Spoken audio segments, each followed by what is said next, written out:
Hello mythology lovers. आप में से बहुत सारे डॉग लवर्स भी होंगे। अब होते ही डॉग्स इतने क्यूट और प्यारे हैं, बट आज जो मैं आपको डॉग्स के बारे में बताऊंगा हो सकता है उससे उनकी क्यूटनेस थोड़ी कम हो जाए। बता दूं?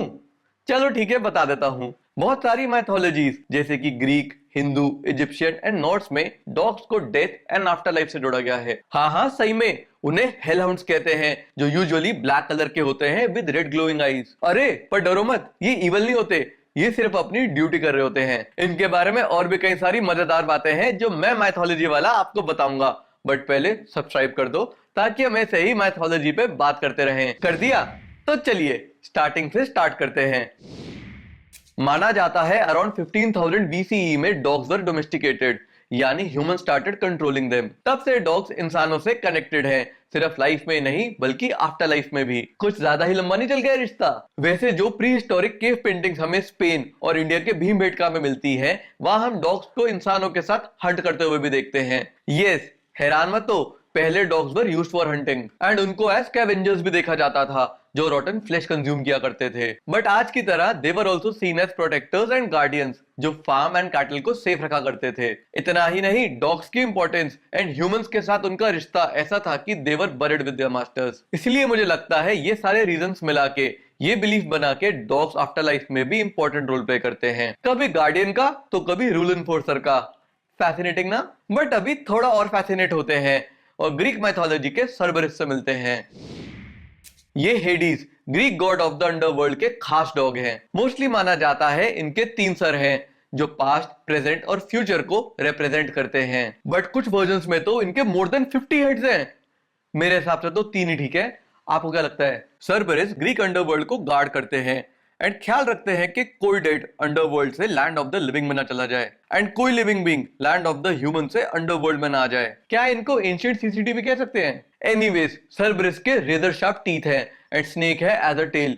मॉन्स्टर टाइप लग रहे हैं ना? लगेंगे ही, क्योंकि इनके पेरेंट्स मॉन्स्टर हैं। इनके पापा है टाइफॉन, जो कि स्ट्रॉन्गेस्ट मॉन्स्टर है in Greek mythology, and mummy है अकिडना, जो कि हाफ ह्यूमन और हाफ सर्पेंट है। बट तब भी Cerberus was cute in his own way as he loved music. चलो शॉर्ट में स्टोरी बताता हूँ। एक बार जब Greek hero Orpheus went to the underworld अपनी डेड वाइफ को वापस लाने, there he met Cerberus. But इससे पहले सर्बरिस उन पे अटैक करते, he started playing music from his harp and like a sweet little dog Cerberus loved the tune and धीरे धीरे डीप स्लीप में चले गए। सच ए क्यूटी ना? एनीवेज, यूजुअली सर्बरिस अपनी duty as a hell hound बहुत अच्छे से करते हैं and it is very difficult to escape his eye underworld से आते हुए या जाते हुए।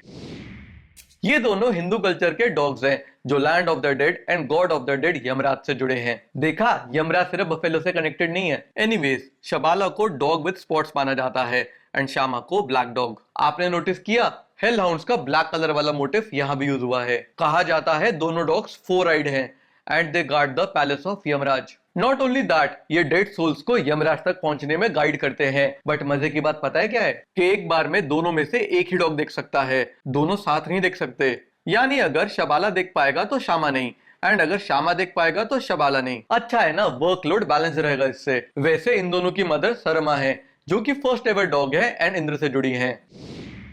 ये बाकियों से थोड़ा अलग है क्योंकि इनकी बॉडी ह्यूमन की है, बट हेड जैकल या वाइल्ड डॉग का है। Basically Anubis has a canine face. आप जानते ही होंगे, इजिप्ट में डेथ के बाद बॉडीज को मम्मीफाई किया जाता है एज अ रिचुअल एंड ये गॉड ऑफ मम्मीफिकेशन है। इनफैक्ट कहते हैं कि he is the one who invented the process of mummification. वैसे इनको देखकर किसी को भी मम्मी याद आ रहेगी। एक और मजेदार बात बताऊं? डरना मत, ठीक है? इजिप्शियन माइथोलॉजी में डेथ के बाद सोल का हार्ट पे किया जाता है टू जज कि एज अ ह्यूमन उसने अच्छी लाइफ लीड करी है कि नहीं, एंड आफ्टर लाइफ में ये वेइंग ऑफ हार्ट वाला रिचुअल अन्यूबिस ही परफॉर्म करते हैं। बताओ, इजिप्ट में अन्यूबिस को इतना इंपॉर्टेंट क्यों माना जाता था? क्योंकि बरियल के बाद जैकल्स या वाइल्ड डॉग्स डेड बॉडी को डैमेज कर सकते थे उसका फ्लैश कंज्यूम करके, जिसे इजिप्शियन कल्चर में बहुत बुरा माना जाता था। बिकॉज दे बिलीव्ड इससे सोल की जर्नी आफ्टर लाइफ में नेगेटिवली इफेक्ट होगी, इसलिए दे प्रे टू अन्यूबिस ताकि वो जैकल्स एंड वाइल्ड डॉग्स को कंट्रोल कर सके। ये नॉर्स अंडरवर्ल्ड हेल के ब्लड स्टेन डॉग हैं, बट कुछ लोग इन्हें वुल्फ से भी कंफ्यूज करते हैं। इन नॉर्स माइथोलॉजी हमें गार्म के बारे में ज्यादा स्टोरीज नहीं मिलती, बट ये पता चलता है कि that he plays an important role in Ragnarok, the final battle, जिसमें गॉड्स और जायंट्स दोनों मर जाएंगे। तभी कहता हूँ वायलेंस से किसी का भला नहीं होता। एनीवेज, इनकी हाउलिंग बहुत ही स्केरी है, जिसे वर्ल्ड के हर कोने तक सुना जा सकता है। और तो और ये बहुत पावरफुल भी हैं, क्योंकि during the battle of Ragnarok ये जायंट्स की साइड से लड़ते हैं and kills the god of war and justice Tyr. वैसे बाय द वे इतना भी कोई हीरो नहीं है ये गार्म, टीयर के हाथों ही ऑल्सो गेट्स किल्ड। तो ये थे कुछ डॉग्स या हेल हाउंड्स जो अंडरवर्ल्ड या डेथ से जुड़े हैं एंड आई जस्ट होप आप भी डॉग से पहले की तरह ही जुड़े रहें। ये सब जानने के बाद जुड़े रहोगे ना? तो मैथोलॉजी लवर्स, ये हेल हाउंड्स आप पे गुस्सा नहीं कृपा बरसाए तो लाइक और सब्सक्राइब करते जाना। बाकी किसी स्पेसिफिक गॉड या गॉडेस पे वीडियो चाहते हो तो कमेंट्स में बता के जाना। तब तक के लिए मैं चलता हूँ, बाय।